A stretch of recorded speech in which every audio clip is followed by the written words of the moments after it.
America అధ్యక్షుడు Donald ట్రంప్కు Britain ప్రధాని Starmer మరోసారి షాక్ ఇచ్చారు.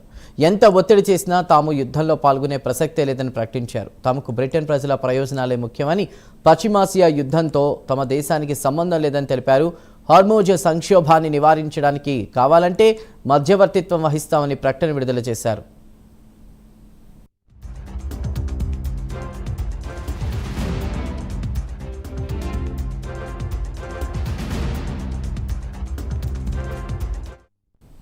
అమెరికా అధ్యక్షుడు డొనాల్డ్ ట్రంప్కు బ్రిటన్ ప్రధాని స్టార్మర్ మరోసారి షాక్ ఇచ్చారు. ఎంత ఒత్తిడి చేసినా తాము యుద్ధంలో పాల్గొనే ప్రసక్తే లేదని స్టార్మర్ ప్రకటించారు. తమకు బ్రిటన్ ప్రజల ప్రయోజనాలే ముఖ్యమని, పశ్చిమాసియా యుద్ధంతో తమ దేశానికి సంబంధం లేదని తెలిపారు. హార్మోజ్ సంక్షోభాన్ని నివారించడానికి కావాలంటే మధ్యవర్తిత్వం వహిస్తామని ప్రకటన విడుదల చేశారు.